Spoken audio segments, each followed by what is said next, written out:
Hey, I'm just going back into it. This is uh, one of two. I gotta wait till at least one person pop up. When one person pop up, then we're gonna go right back at it. And I'm gonna show y'all some other things that. Oh, I got one person in there. That's Marco Rios first. Salute. I guess the people becoming shitter. You didn't beat them out. You either, Muddy Water. Oh, and Just Jay got these right here. These cutting boards. She made for Gene Deal. I don't know if I'm gonna do these cutting boards because they want a little penny for these joints. But I'm definitely gonna do this thing. I'm gonna hang this up in my kitchen right here. The Gene Deal show. There's a cutting board that she did for me. All right.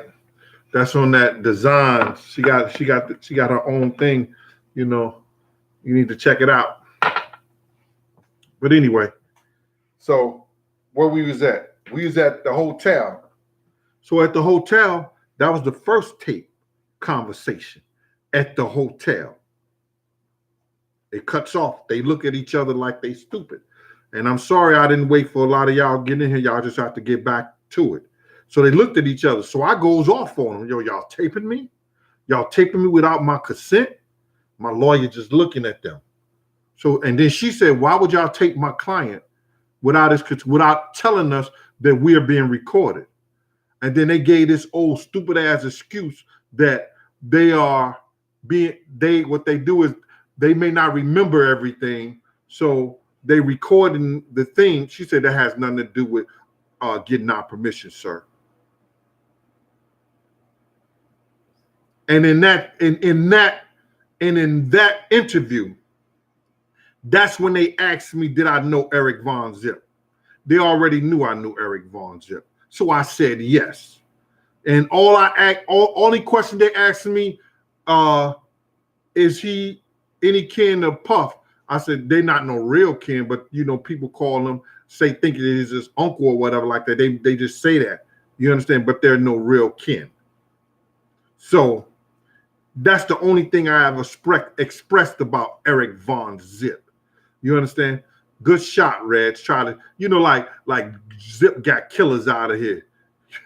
And they gonna do something to me because they say I said something. If that was a part, if that had anything to do with it, Zip was around long enough. Excuse me, I got something right on my screen, y'all, right there. Sorry about that. Zip was around long enough after 97, after all those interrogations, and I even worked in his club after that. So if there were any problems, he would have known because he had to go through those interrogations and he had to go through those things too.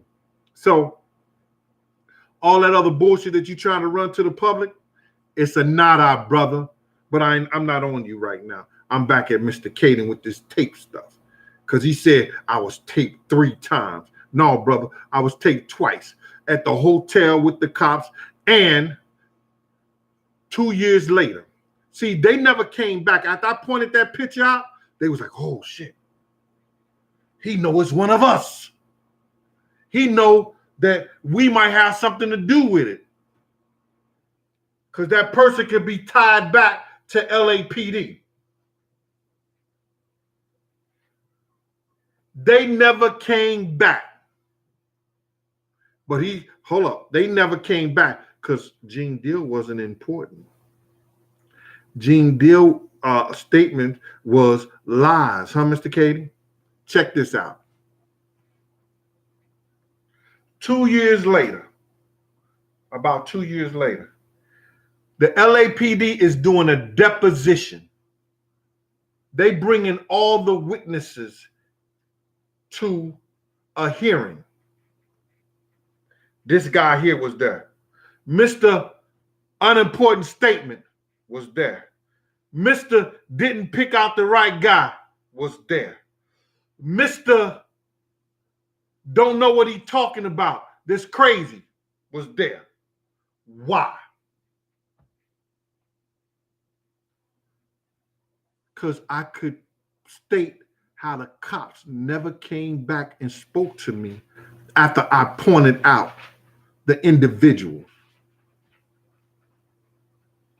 So now I go to this deposition. Pete, what up with you, boy? I go to this deposition. This was the second time I was taped. And did y'all know that Greg Kading stole the tapes of what he could steal because he had this put together long time ago.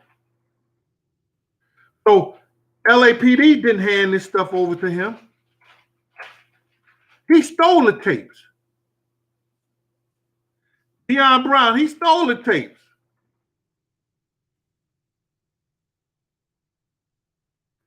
Hold up, Judah J. I can't believe Puff and Christopher Williams either. I thought Christopher Williams was hard body. He was crazy, putting guns at the girls' necks and all that shit. It was like, when I heard it, I was shocked myself. Night Boat, what's up with you out there, Night Boat? Thank you, man. Appreciate that.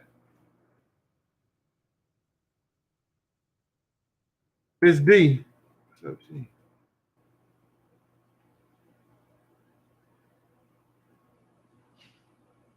Yeah, I seen Jaguar Wright interview on Honeycombs. Salute her. Jeremy Pekoski, it's coming soon. We out here TV, let them know.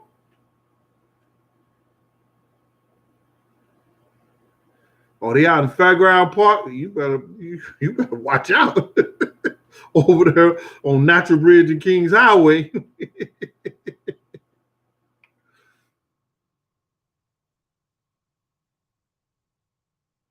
So check it out. This cat gonna say that I wasn't important. But let me just tell y'all, Miss Wallace received $1 million in her lawyer fees based on the interrogation and based on the that interview, that deposition that I played a part in. Based on that deposition, the second time that I knew I was taped, Miss Wallace was paid $1 million something for her lawyer fees because they found that the LAPD them had held back information. They didn't do a good job, and they didn't do what they were supposed to be. So they was going for the big bucks after that.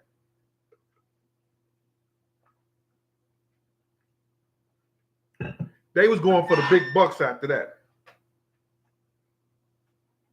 Or then they could say, well, we're going to wait till something else come up because now they got that check, that back money from Diddy and them. So now they got to pay another lawyer, or they got to go with the same lawyer or pay somebody else to take this case. And I think it was a financial situation that they decided because Faith had a lot to do with that.